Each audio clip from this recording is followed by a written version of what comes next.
Nah, kalau sudah menyembah raja sebagai dewa, kita bisa melihat bahwa ketika mereka menyembah raja, maka mereka tidak lagi mau menyembah Tuhannya, yaitu siapa?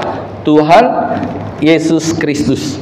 Nah, disinilah terjadi sesuatu hal yang sangat-sangat memberatkan jemaat. Kalau kita masih ingat minggu lalu bahwa jemaat-jemaat itu atau orang-orang Kristen saat itu tidak lagi tidak lagi mau mereka berhubungan dengan orang-orang Kristen. Karena ketika mereka tidak mau menyembah rajanya, semua pintu ditutup. Semua orang berdagang, orang apa-apa tidak boleh lagi mereka untuk berdagang. Mereka tidak ada yang beli ketika mereka berdagang. Ketika mereka mau melamar pekerjaan, mereka ditutupi. Mereka tidak lagi. Nah, Bapak Ibu Saudara, dengan hal seperti itu, maka jemaat-jemaat Kristen saat itu menjadi jemaat-jemaat yang miskinnya luar biasa. Sama sekali udah nggak punya uang. Kalau dalam bahasa Ibrani dikatakan petokos.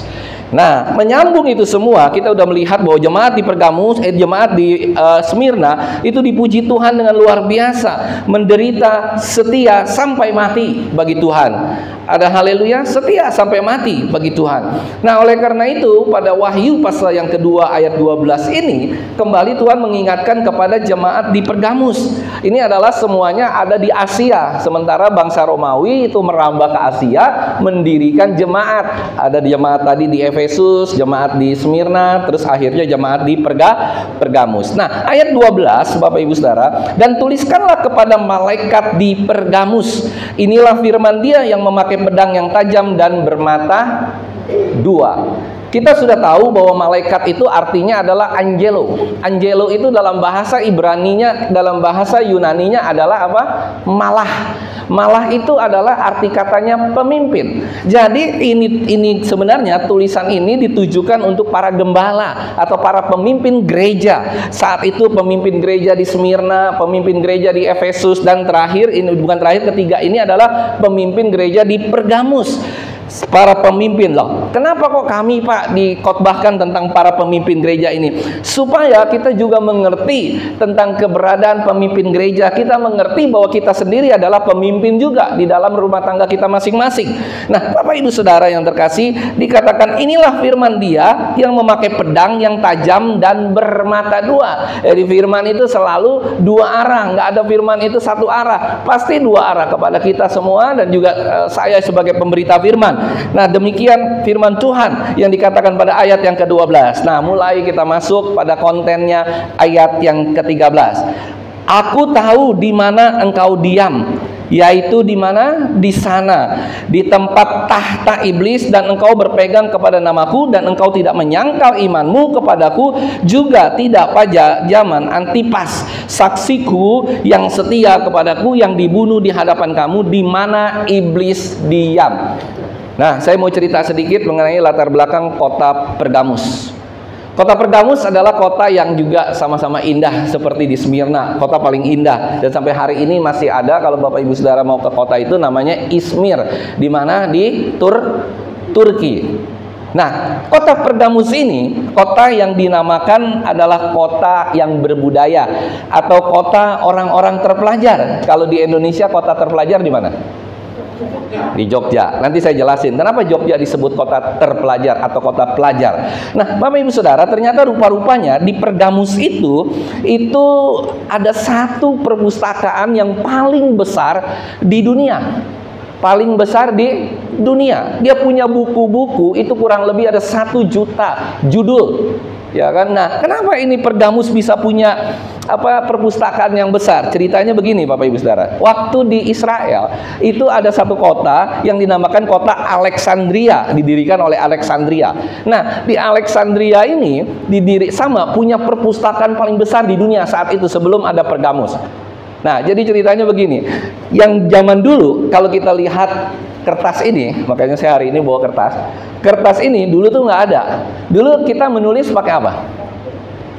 Bukan pakai kulit binatang. Zaman dulu kita tulis kertas pakai pohon, itu punya kulit. Kulitnya ditipisin, dicopotin, dikeletekin. Nah, ini kayak begini nih, ya kan, dikeletekin nih pohonnya, seret. Nah, itu diambil, ditulis dengan tulisan-tulisan untuk apapun, tapi ditipisin dulu. Itu namanya papirus. Bapak Ibu Saudara, itu namanya papirus. Nah, papirus ini yang bisa memproduksi hari itu hanya di Alexandria. Nah, rupa-rupanya hal yang sama ingin dilakukan juga di daerah Pergamus ini, saudara. Karena Romawi ini menjajah Asia. Romawi menjajah Asia, ya salah satu kotanya, salah satu adalah di daerah Pergamus. Nah, rupa-rupanya orang Alexandria atau pemerintahan di Alexandria tahu, wah ini papirus inilah yang menjadi kalau mereka nggak ada kertas kayak zaman sekarang, kalau kita nggak ada kertas masih bisa nulis pakai apa? Handphone, pakai laptop. Zaman itu nggak ada, jadi hanya papirus, hanya kulit daripada pohon yang bisa ditulis. Nah, Bapak Ibu Saudara, kita perhatikan baik-baik. Setelah itu di stop, jadi istilahnya import ekspor saat itu juga sudah ada. Mereka import dari Alexandria, di stop saudara importnya. Seperti kita mungkin menyetop impor kita gula, tebu atau yang lainnya, kita stop. Nah, Bapak Ibu Saudara, ketika kita stop, ketika dia stop, apa yang terjadi di Pergamus? Maka Pergamus tidak lagi bisa menulis. Untuk itu dijadikan sebagai bahan perpustakaan. Akhirnya mereka mempunyai pikiran yang luar biasa. Karena itu kita yakin dan percaya, kalau ada segala sesuatu terjadi dalam hidup kita, ada jalan keluar yang banyak, ada jalan keluar yang terbaik dari Tuhan. Ada amin, saudara? Akhirnya mereka tidak lagi menggunakan papirus. Mereka menggunakan kulit kulit binatang yang ditipiskan. Namanya apa? Perkamen. Namanya perkamen, bukan permen, saudara. Perkamen. Nah, perkamen itu kulit binatang, ya, lembu, domba, sapi, segala macam diambil, ditipisin, ditulis, saudara. Jadi kalau Bapak Ibu Saudara ke Israel nanti, ya, kita doakan Bapak Ibu Saudara pasti dapat hadiah, yaitu 10 hukum Taurat yang ditulis. Nah, saudara bisa dapat hadiah dari papirus atau juga dari kulit binatang. Ditulis tuh hukumnya semua, saudara, di situ, ya kan? Tapi bukan pakai kertas, tapi pakai kulit binatang atau pakai papirus. Nah, Bapak Ibu Saudara, ini kurang lebih ini terjadi di daerah yang luar biasa berbudaya. Jadi kota yang ada perpustakaan besar, ada nilai seni besar, ada kuil-kuil, ada segala sesuatu yang luar biasa, itu dinamakan kota yang berbudaya. Ya, nilai seni tinggi. Makanya kenapa Jogja, tadi kita balik lagi ke Jogja. Kalau Bapak Ibu Saudara tanya, Pak, kan ITB di Bandung lebih luar biasa. Oh, di Jakarta lebih besar. Di Jakarta itu mungkin kurang lebih ada lebih dari 100 sekolah sekolah tinggi teologi lagi, sekolah universitas, ya kan, S1, S2, S3, banyak sekali di Jakarta. Tapi kenapa Jakarta tidak dinamakan kota pelajar? Karena di Jakarta tidak ada candi, tidak ada pusat-pusat perpustakaan, pusat baca. Kalau di Jogja itu banyak, saudara. Ada candi, segala macam candi. Apa di Jogja? Bukan, kalau Borobudur bukan di Jogja. Nih, pasti tadi jawabannya Borobudur. Udah kenceng salah lagi kan. Ya nggak apa-apa, Borobudur kan. Pokoknya di sekeliling itu ada candi Prambanan, ada candi ini, banyak candi-candi kecil. Kalau saudara lihat Bali, kenapa Bali tidak disebut sebagai kota pelajar, saudara? Padahal banyak candi-candinya. Bali kebanyakan nggak ada lagi perpustakaan, nggak ada lagi tulisan-tulisan di sana. Tapi kalau saudara ke Jogja itu emang agak sedikit beda. Jadi kalau saudara mau dikatakan terpelajar, maka saudara bilang, wah ini kota yang luar biasa. Itu sedikit saja, ya. Nah, Bapak Ibu Saudara, hari itu pusat pemerintahan Romawi itu adanya yang ada di Asia, itu ada di Pergamus.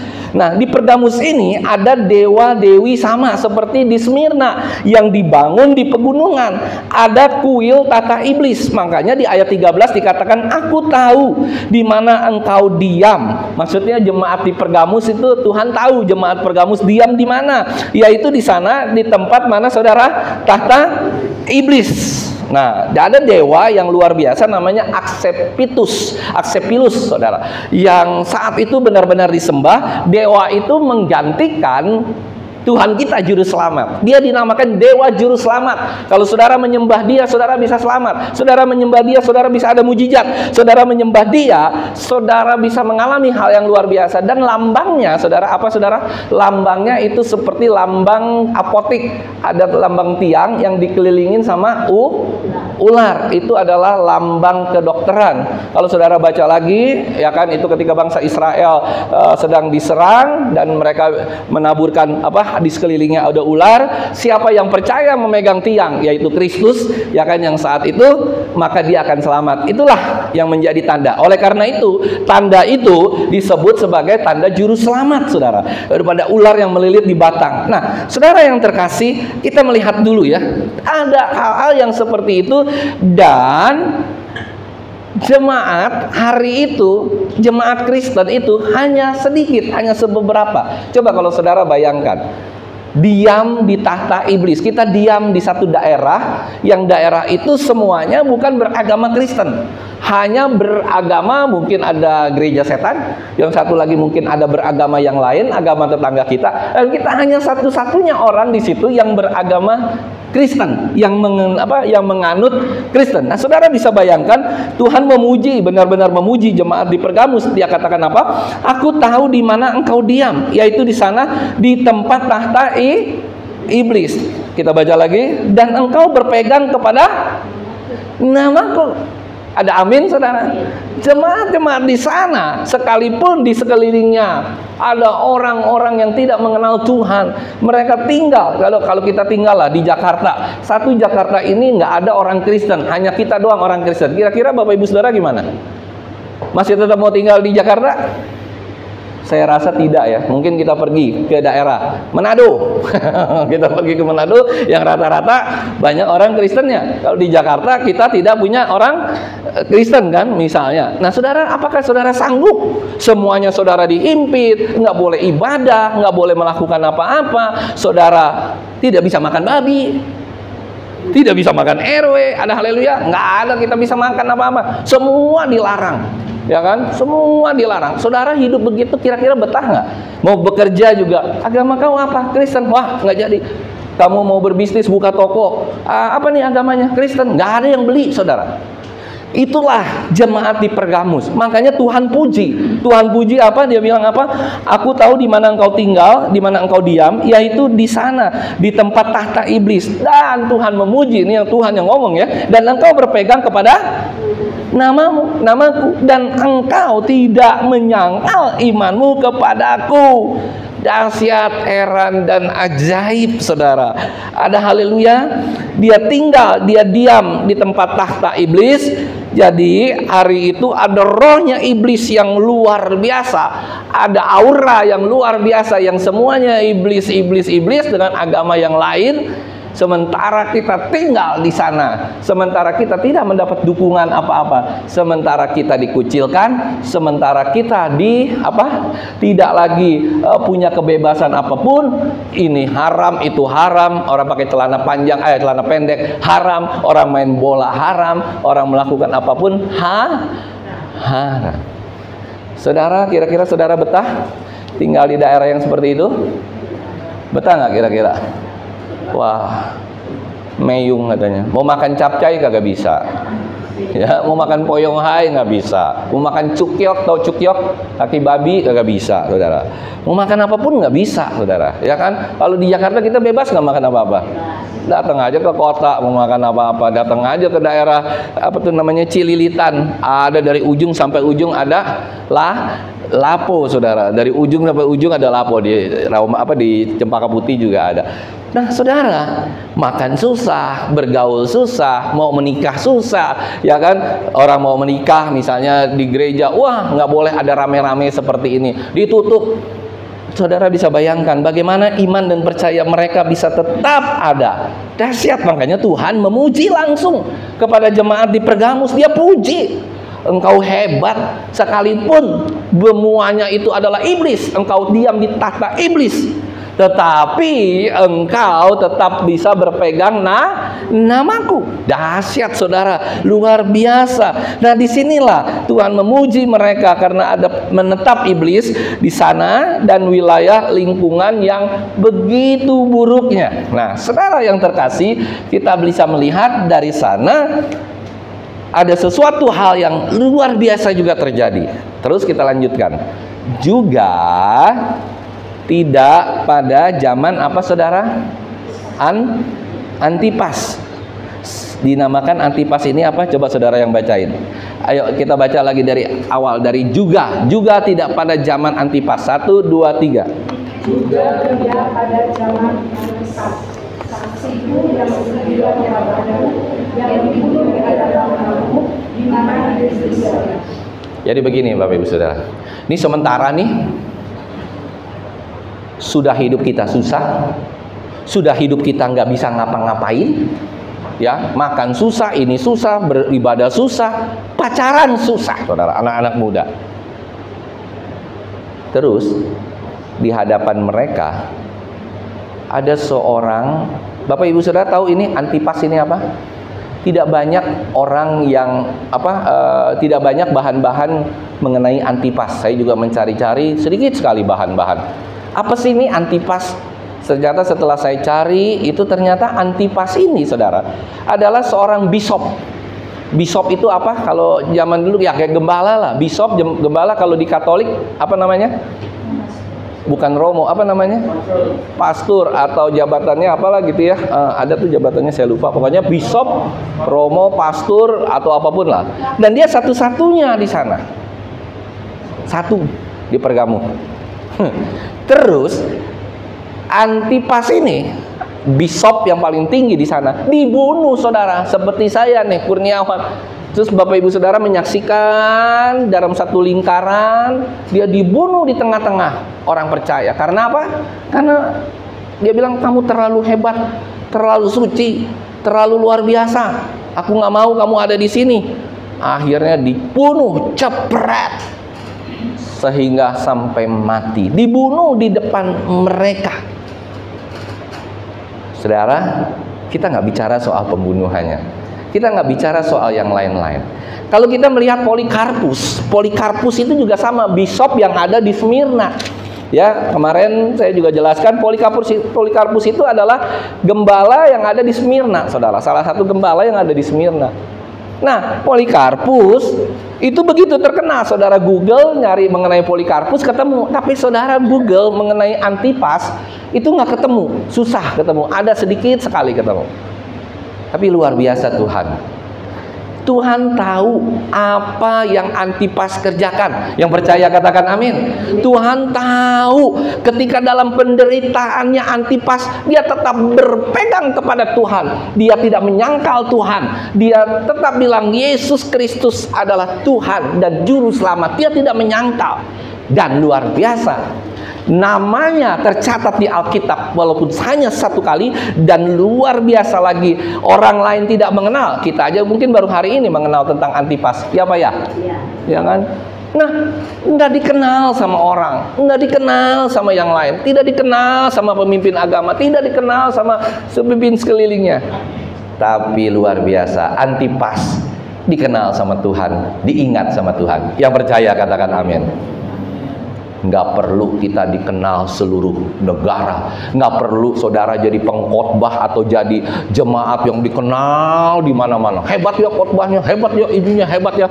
Tapi saudara nggak dikenal Tuhan. Saudara nggak diingat sama Tuhan. Tapi Antipas, sekalipun dia tidak terkenal, sekalipun dia tidak diingat oleh sekelilingnya termasuk kita orang-orang percaya, tapi Antipas diingat oleh Tuhan. Ada amin saudara?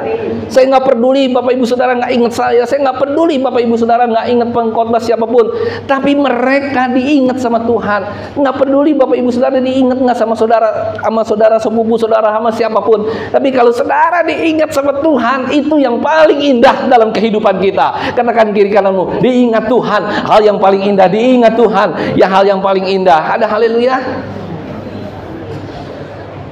Dahsyat ya. Seberapa hebat gelarmu, pendeta, doktor, insinyur, bla bla bla bla, MA, MTH, gitu kan, sampai nggak habis-habis namanya. Tapi kalau nggak diingat Tuhan, saudara pulang nggak diingat sama Tuhan, dipanggil, wah kagak ada namanya, nggak diingat Tuhan, gimana saudara? Nggak masuk dalam kitab kehidupan. Itu yang saya mau kasih tahu buat kita semua. Saudara nggak perlu lemes, saudara nggak perlu down, saudara nggak perlu bilang ini bilang itu, saudara nggak perlu saudara mesti beribadah di gereja kecil kah, di gereja sedang kah, di gereja besar kah. Tapi yang perlu saudara ingat ketika saudara datang ke gereja, ketika saudara sedang mau beribadah ke gereja, satu hal yang saudara perlu, Tuhan ingat aku. Katakan kiri kananmu, Tuhan ingat aku. Tuhan ingat aku. Jangan lupakan aku Tuhan. Jangan Tuhan, sekali-kali ingat namaku Tuhan. Ingat aku Tuhan. Sehingga ketika Tuhan selalu mengingat kita, luar biasa. Sampai di surga pun Antipas ini tetap diingat oleh Tuhan, dan namanya dituliskan di kitab Wahyu pasal yang kedua ayat yang ke-13. Bahkan dipuji sama Tuhan, saksiku yang setia kepadaku, yang dibunuh di hadapan kamu, di mana iblis diam. Ada haleluya. Luar biasa. Hari ini ayo kita bersama-sama ingin hati kita diingat sama Tuhan. Saudara lebih mau mana? Diingat sama Pak Presiden Jokowi, sama Menteri Perdagangan kek, Pertanian kek, Perindustrian kek, Menteri Pertahanan Keamanan kek, Menteri siapa kek. Saudara lebih senang mana? Tapi kan saudara beda. Kalau ketemu sama Jokowi, ketemu sama Menteri, saudara pasti hadirnya lebih awal. Ketemu Tuhan, jawab sendiri. Bapak Ibu Saudara yang terkasih, kita harus hari-hari ini lebih lagi mencari Tuhan, karena dunia hari ini bukan semakin baik, tapi semakin buruk dan buruk. Yuk kita lanjut ayat yang ke-14. Tetapi aku mempunyai beberapa keberatan. Tuh hebat ya Tuhan ya. Tuhan tuh kalau ngomong nggak pakai bilang muji-muji, tapi dia bilang, saudara, tetapi aku mempunyai beberapa keberatan terhadap engkau di antaramu, saudara, ada beberapa orang yang menganut ajaran Bileam, yaitu yang memberi nasihat kepada Balak untuk menyesatkan saudara, orang Israel supaya mereka makan persembahan berhala dan berbuat zina. Saudara, apa yang saudara ingat ketika ada kata nama Bileam? Apa? Ada yang ingat nggak? Bileam itu apa? Pasti kita ingat kedelai apa keledai? Keledai. Pasti kita ingat keledai. Keledai yang berbicara sama siapa? Bileam. Ya, sampai akhirnya Bileam sadar. Nah, jadi ceritanya begini, saudara. Waktu itu kan terjadi perkawinan antara orang Israel dengan suku bangsa Moab.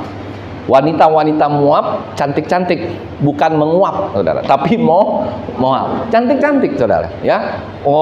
Bangsa Israel ini akhirnya menikah dengan suku bangsa Moab. Tuhan marahnya luar biasa, saudara. Dan akhirnya Musa tahu Tuhan marah. Dan akhirnya Tuhan itu bukan Tuhan yang menyuruh, tapi Musa mengambil keputusan. Dia bunuh kurang lebih 22.000 orang suku bangsa orang laki-laki daripada Israel yang kawin sama suku bangsa Moab. Dibunuh, saudara, dibunuh. Coba kita lihat Bilangan pasal 25 ayat 1, ayat 5 dan ayat 9 ya. Saya minta 3 orang baca satu-satu ya. Saya minta mungkin di sebelah kiri ada Bu Teti yang bisa baca Bilangan pasal 25 ayat yang pertama. Sebelah kanan mungkin di sana ada siapa tuh namanya Tonci yang baca Bilangan pasal 1 ayat yang kelima, dan nanti satu lagi Bilangan pasal 1 ayat Bilangan pasal 25 ayat yang ke-9, Ibu Ani.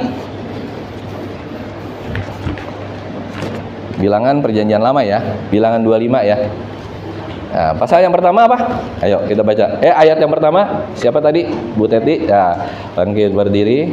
Sementara Israel tinggal di Sitim, mulailah bangsa itu berzina dengan perempuan-perempuan Moab. Iya kan? Perempuan-perempuan Moab. Ayat yang kelima, Bapak Ibu Saudara baca. Siapa tadi yang ditugasin? Kunci ya?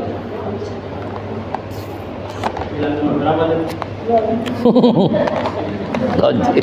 Bilangan 25 ayat 5. Mahasiswa teologi ini.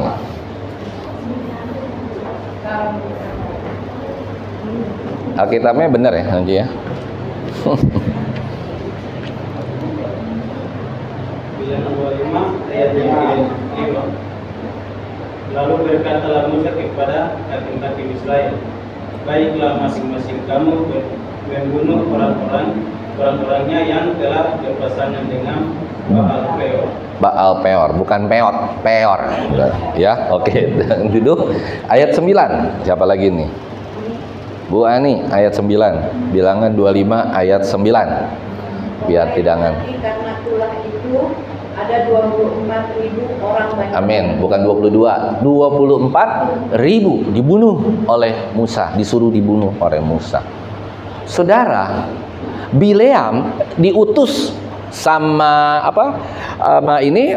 sama raja itu untuk sebenarnya bukan untuk memberkati orang Israel. Tapi Bileam dia dibayar, ini nabi bayaran ya. Kalau ke pendeta bayaran, pendeta picisan, pokoknya dibayar. Itu ngomong apa? Nah, pendetanya ngomong itu, saudara. Ya kan? Kalau dibayar khotbah, kamu ya kan? Saya dulu pernah beberapa kali, agak udah lama ya, dibisikin. Akhirnya saya nggak diundang lagi di sana, di khotbah di sana. Dibisikin, Pak Pendeta, kalau khotbah di sini, khotbahnya banyakin ya Pak ya, berkat, kesembuhan. Lah akhirnya saya Roh Kudus nggak berbicara itu, akhirnya saya hantam dengan khotbah-khotbah yang keras, saudara. Wah, mereka bilang, waduh kok beda ya dengan disuruh. Banyak pendeta yang begitu. Dan berkali-kali saya, Pak Pendeta, khotbahnya jangan ini ya, jangan begini, jangan begini. Wah, saya bilang sorry ya, Bapak salah undang. Dan saya pernah sekali waktu hampir mau pulang karena saya bilang saya nggak bisa. Sorry. Pernah di beberapa kali di persekutuan doa segala macam seperti di Kuningan gitu. Dimintanya seperti itu, saudara. Nah, jadi Bileam ini adalah seorang suruhan, seorang ya hamba Tuhan, seorang nabi atau seorang apapun zaman itu yang disuruh untuk mengutuki bangsa Israel. Dibayar mengutuki bangsa Israel. Di tengah perjalanan dia naik ke keledai. Keledainya ngomong, kamu nggak boleh begini. Wah enggak, begini. Sampai akhirnya dia iniin ke tembok kan, cepluk sampai dia, dia baru sadar. Nah, Bileam itu berbicara mengenai, coba katakan kiri kanan, bicara mengenai hepeng, duit, ya kan. Orang yang bisa di-drive, orang yang bisa segala kehidupan hanya uang segala-galanya. Mau ini uang, mau itu uang. Pokoknya saudara semuanya di-drive sama uang. Itulah hamba-hamba Tuhan, itulah Bileam. Dan itu terjadi dengan jemaat makanya Tuhan tuh luar biasa, daya ingatnya tuh tidak pernah lupa. Dia sampai ngomong, dia bilang apa, dia bicara. Tadi apa dikatakan apa tadi? Kita balik lagi yuk ke Wahyu pasal 2 ayat yang ke berapa? Ke-14 dikatakan apa? Ajaran, ada beberapa orang yang menganut ajaran Bileam yang memberi nasihat kepada Balak untuk menyesatkan orang Israel supaya mereka makan. Nah, ini jadi ada lagi nih, persembahan berhala. Saudara, kalau kita di suku bangsa orang-orang Chinese zaman dulu itu kan pasti ada persembahan tuh. Ada meja persembahan yang besar sekali, ada hionya, ya benar Bu Seni? Ada hionya, terus ada gambar kakek, nenek, engkong, kongkong, kingkong yang terakhir. Semua ada lengkap. Itu foto dari level 1, level 2, level 3, level 4. Nah, di bawahnya ada tabut penyembahan atau meja penyembahan. Di situ ada ada jeruk sankis, ada apel, ada yang lain-lain, ada ada kue maco lah segala macam. Wah, lengkap lah di situ. Ada hio ya kan. Nah, itu yang dinamakan penyembahan. Nah, saudara, itu kita sebenarnya boleh nggak makan makanan, jeruk, apa segala macam yang sudah dipersembahkan kepada berhala. Nggak boleh harusnya kan? Sebenarnya nggak boleh, saudara. Tapi banyak orang-orang yang bandel yang memakan itu. Nah, yang lain, ini kita mesti bersyukur sama yang namanya MUI. Kenapa kita bersyukur sama yang namanya MUI? Bapak Ibu Saudara tahu, kalau di Amerika ayam, ya, siapa di sini yang punya restoran ayam? Ayam, ya, kalau di Amerika tuh Kentucky segala macam, itu nggak dipotong, saudara, keluar darah. Kalau di kita kan wajib, di Indonesia MUI mewajibkan hukumnya kalau motong binatang harus keluar darah. Di Amerika tidak. Itu ayam-ayam, ya, main dimasukin aja ke mesin hidup-hidup. Kesian ya. Cupret, pakai mesin tuh langsung hancur semua, dipisahin apa tuh namanya, bulunya semua, dagingnya dipotong-potong karena mesinnya udah otomatis. Jadi nggak keluar darah. Kalau di Indonesia kita mesti bersyukur sama MUI, dipotong, cepret, sebab nanti sekali waktu kita nanti belajar yang namanya darah itu di Perjanjian Lama itu harus dikeluarkan. Kita nggak boleh makan darah. Yang percaya katakan amin. Darah itu harus dikeluarkan walaupun sangsak enak. Tapi darah itu harus dikeluarkan, nggak boleh dimakan, saudara. Haram hukumnya. Nah, kita bersyukur sama orang-orang MUI. Dia mewajibkan semua, mau Kristen, mau Muslim, pokoknya cepret, itu harus keluar darah. Apa namanya? Sapi domba, dibungkus cepret, harus keluar darah. Nggak boleh dimasukin, brrrr, itu langsung digulung, di blender gitu kan.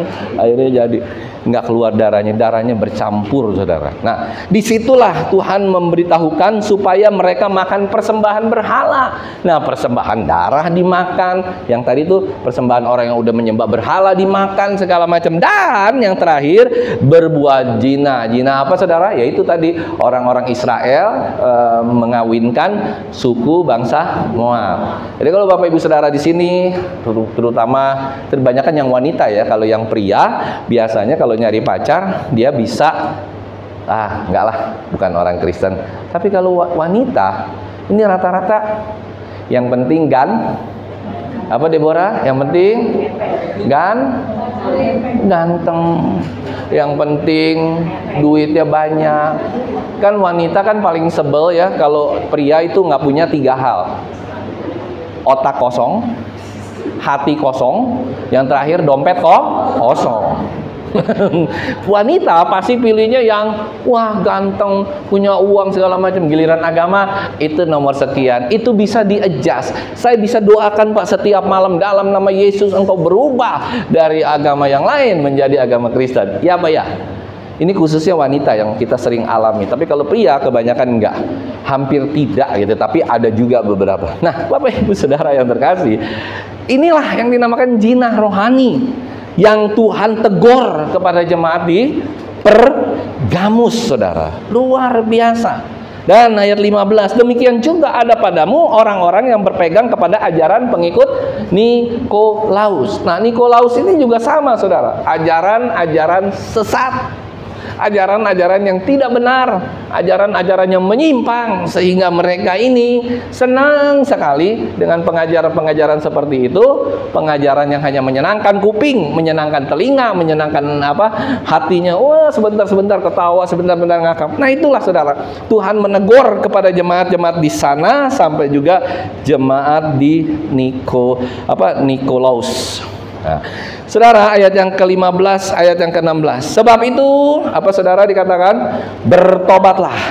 Jika tidak demikian, aku akan segera datang kepadamu dan aku akan memerangi mereka dengan pedang yang di mulutku ini. Luar biasa. Jangan main-main sama Tuhan. Kalau Tuhan udah bawa pedang, ini saudara perhatikan, pedangnya dibawa di mana? Di tangan, di kaki, apa di mulut? Kalau Tuhan sudah bawa pedang di mulut, itu dia bukan lagi mau mengajar saudara, bukan. Kalau dia masih bawa pedang di tangan, pedang itu kan ininya kan mungkin tidak tajam ya, bawahnya sama atasnya tajam. Dia bisa pukul pantat kita kan, cepret. Kalau Tuhan masih bawa pedang di tangan, itu masih ada pengampunan buat kita semua. Tapi kalau Tuhan, tapi jangan saudara bayangkan Tuhan itu bawa pedang di mulut, ya kan, seperti si siapa tuh namanya yang dibegini-beginiin nggak mempan, si Limbat lah segala macam, ya kan, Mortal Kombat lah. Jangan, wah Tuhan bawa pedang di mulut, bukan. Ini artinya pedang di mulut itu berarti perkataannya Tuhan. Ada haleluya. Kalau Tuhan sudah berkata-kata, Dia sudah membawa kata-kata yang menghukum kita, selesailah hidup kita. Nggak ada lagi excuse, tidak ada lagi bilang tunggu ya Pak, tunggu ya Tuhan, gini-gini, nggak ada lagi. Matilah kau. Nah, kalau kata orang Batak, mati kita, saudara. Nggak ada lagi. Kalau Tuhan udah bawa penghukuman di mulutnya Dia, di pedang di mulutnya Dia, itu kita selesai, saudara. Ya, kalau Tuhan masih bawa, ada ayat Alkitab yang mengatakan Tuhan membawa pedang di tangan, masih aman, saudara, masih bisa dipukul, pok, gitu kan. Kalau nggak dipukul ya palanya dipenggal, cepret, gitu kan. Tapi masih ada kemungkinan mukul. Tapi kalau Tuhan sudah bilang, saya membawa pedang di mulut, sebab itu bertobatlah. Jika tidak demikian, aku akan segera datang kepadamu dan aku akan memerangi mereka semua nih, yang orang-orang penganut paham Nikolaus, penganut paham apa sih tadi namanya Bileam, penganut paham yang lain, makan persembahan berhala dan yang lain-lain, ada di mulut. Selesailah kita, udah nggak bisa apa-apa lagi. Apa ibu saudara, di sini kita belajar banget dengan jemaat-jemaat di Pergamus ini. Kita semakin mengerti bahwa kita jangan sampai tersesat dengan pengajaran seperti di Nikolaus. Nikolaus itu mengajar saudara harus tidak berbeda dari orang dunia. Saudara ngerti? Pengajaran Nikolaus itu tidak berbeda dari orang dunia. Kenapa? Apapun yang mengenai kesulitan itu nggak boleh ada sebagai orang yang percaya. Saudara tahu lah gereja-gereja mana saja yang besar di Indonesia yang melakukan ini. Pokoknya kalau miskin, engkau banyak dosa. Kalau miskin, engkau banyak dosa. Kalau engkau bukan hanya miskin, bodoh, berarti engkau banyak dosa. Itu kan banyak pengajaran seperti itu. Ya, ini pengajaran yang tidak berbeda dengan dunia. Dunia juga sama kan. Kalau kita miskin, ya berarti kita tidak dianggap sama orang dunia. Satu hal yang saya mau kita belajar hari ini, hati-hati dengan pengajaran ini. Jadi begini, saudara. Bapak ibu saudara menghargai orang. Coba lihat kiri kananmu dulu, kiri kanan depan belakang. Saudara kalau menghargai orang, lihat duitnya, dompetnya, lihat hartanya, lihat segala-galanya, atau lihat orangnya, ngomong jujur. Pasti kita lihat selalu kebanyakan lihat harta. Maka saudara punya iman tukang parkir dan iman satpam. Kenapa?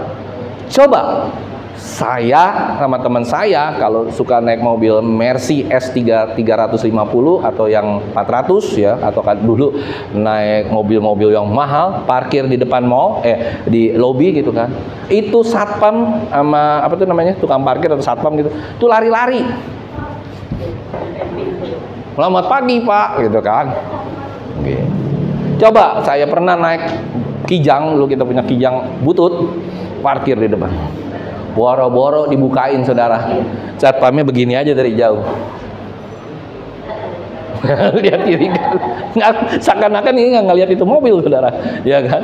Mobil-mobil jelek, ya kan? Apalagi saudara naik motor. Saya kan sering naik motor, ya kan? Terus mau ke BCA segala macam, pakai jaket gitu, nggak dianggap saudara. Coba kalau kita naik mobil, ya turun, naik wuling gitu kan, wah, turun. Dalamnya udah keren kan, pasti beda saudara pelakuannya. Sebenarnya yang saudara hargain bukan orangnya. Ada haleluya? Malu kita, yang kita hargain mobilnya. Saudara bisa bayangin nggak? Saudara turun dari mobil, saudara nggak naik mobil, saudara jalan beberapa ratus meter nggak naik mobil, udah saudara dianggap gembel kan? Bener nggak?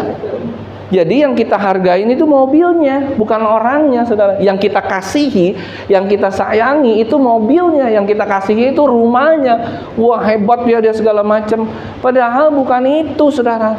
Kita harus mengasihi orang, kita berteman, ya, mohon maaf, kita berteman sama sesama kita, sama teman-teman dekat kita, itu bukan uangnya, saudara. Kita berteman karena hati ketemu dengan hati. Ya, begitu juga dengan wanita dan pria. Jangan menghargai suamimu karena barangnya, saudara. Jangan karena punya mobil, punya ini. Tapi kalau tidak lihat hatinya, akhirnya dia selingkuh kiri, selingkuh kanan. Itu nggak benar. Jadi hargailah orang itu dengan hatinya. Jangan lihat dengan hal-hal seperti itu. Nah, ini terjadi, saudara. Ini mumpung kebetulan juga ada mahasiswa-mahasiswa dari asalnya dari Papua, ya. Jadi Papua ini 3 tahun terakhir ini termasuk Pulau Nias. Ada nanti hamba Tuhan minggu depan mau datang ke Jakarta dari Pulau Nias. Mereka ini sedang mengalami sesuatu yang sangat mengerikan tentang penghargaan uang dan yang lain. Jadi banyak sekarang hari-hari ini orang datang ke Papua karena Papua kan paling banyak orang Kristen, ya Pak ya. Nah, mereka ditawarkan sekolah, saudara. Tapi bukan di Papua. Sekolahnya di Jakarta. Di sekarang nih ada di Jakarta Barat itu ada pesantren yang mengambil orang-orang Papua. Mau sekolah nggak? Nanti hidup kamu bagus segala macam, bisa jadi menteri, bisa jadi apa, bisa jadi pemimpin. Dibawa mereka. Dan jumlahnya itu tidak sedikit. Ratusan orang yang dibawa dari Papua ini. Karena apa? Duit. Karena apa? Ya itu tadi balik lagi. Uang, semua uang. Di Nias 8 tahun yang lalu mengalami hal yang sama. Saya waktu di sana, waktu pelayanan, datanglah orang-orang dari itu, ya, dari seberang ini, bikin di sana perkampungan, bikin ini, ya kan, semua sekolah gratis, ya kan. Coba Butari, ditawarin sekolah gratis, kira-kira gimana? Pokoknya dijamin anaknya dari TK sampai lulus SMA, nanti SMA sampai dia kuliah, sampai dia dimasukin di pekerjaan itu dijamin semua. Tetapi harus pindah agama. Kira-kira gimana? Bagi kebanyakan orang yang nggak punya iman dan mempertahankan imannya sama Kristus, pasti ya udahlah, nggak apa-apalah, daripada kita juga susah, makan susah, ini susah, segala macam susah, ya kan? Kalau Butari mau itu gampang, itu ke pesantren yang ada di Jakarta Barat itu. Nanti saya cariin nomor teleponnya. Gampang, bukan hanya Butari, siapapun yang mau anaknya sekolah, nggak pusing lagi bayar uang sekolah, monggo silahkan. Saya mau kasih tahu sama kita semua, iman dan kepercayaan kita sama Kristus, jangan sampai kita tidak berbeda dengan orang dunia. Ada haleluya, amin. Kita punya ya hati yang seperti itu. Dan yang terakhir, saudara baca nih, luar biasa. Firman Tuhan itu nggak pernah nggak luar biasa. Katakan kiri kananmu, firman Tuhan luar biasa. Firman Tuhan itu nggak pernah biasa-biasa. Firman Tuhan itu luar biasa. Tapi kita sering biasa di luar nggak dengar firman Tuhan. Ada haleluya, biasa di luar kita nggak mau dengar firman Tuhan. Ini saudara lihat yang terakhir ya, ayat 17. Siapa bertelinga, hendaklah ia mendengarkan apa yang dikatakan Roh kepada jemaat-jemaat. Barang siapa menang, kepadanya akan diberikan apa? Dari apa? Mana yang tersembunyi. Apa itu mana yang tersembunyi? Mana itu, saudara, makanan yang dikasih oleh suku kepada bangsa Israel ketika mereka sedang jalan di padang gurun. Setiap hari turun mana, saudara. Mana itu nggak ada rasanya, ya kan? Mana itu seperti roti yang tidak beragi, tidak berasa, dimakan setiap hari selama perjalanan bangsa Israel itu di padang gurun. Saudara, itu mana, ya kan? Jadi nggak perlu khawatir, apalagi yang kita khawatirkan, saudara. Barang siapa menang, akan kuberikan mana. Mana yang tersembunyi ini bisa mengandung dua arti. Mana secara fisikal, memberikan kita makan, dan mana secara rohani, memberikan terus damai sejahtera, sukacita yang luar biasa dalam kehidupan kita. Ada haleluya kalau kita menang.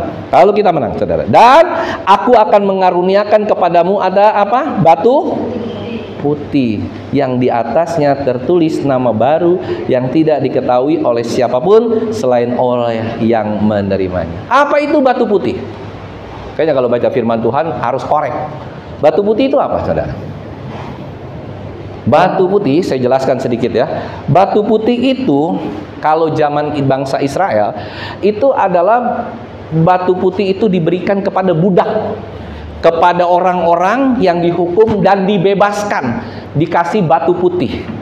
Batu putih itu berarti tanda pembebasan. Jadi kalau di sini dikatakan oleh firman Tuhan dengan sangat jelas, aku akan mengaruniakan kepadanya batu putih. Berarti selain kita diberikan makan mana rohani dan makan mana jasmani, kita juga diberikan batu putih. Artinya apa saudara?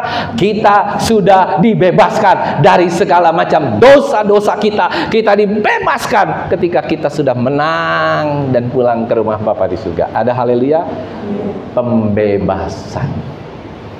Pembebasan buat kita semua. Dahsyat kan? Diberikan batu putih yang di atasnya apa saudara? Tertulis nama baru yang tidak diketahui oleh siapapun selain oleh yang menerimanya. Ada amin saudara? Saudara kalau meninggal, nama saudara berubah nggak? Berubah. Tadinya makhluk hidup, terus jadi mayat. Kalau ayam berubah, saudara. Ayam waktu dia hidup, namanya cuman ayam. Tapi waktu dia mati, namanya jadi macam-macam. Ayam goreng, ayam geprek, ayam kalasan.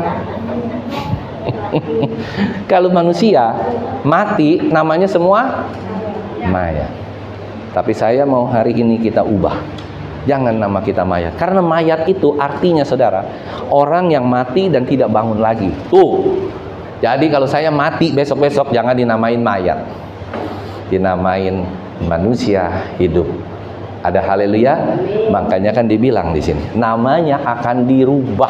Jelas gak saudara? Yang diketahui oleh siapapun, yang tidak diketahui oleh siapapun selain oleh yang menerimanya. Jadi hanya saya yang tahu, nama saya berubah jadi manusia hidup selama-lamanya. Ada haleluya? Siapa yang nanti mau pulang ke surga namanya tetap mayat? Saya maunya manusia hidup selama-lamanya.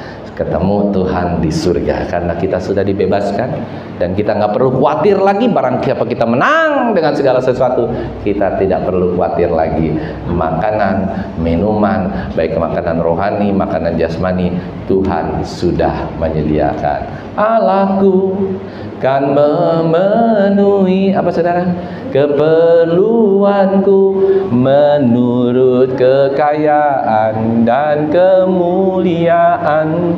Saudara harus yakin hari ini, kalau saudara punya Tuhan, saudara menang atas segala sesuatu. Saudara yakin, sekalipun saudara punya banyak hutang, saudara punya banyak segala sesuatu, masalah, kehidupan, problema, jangan pernah takut.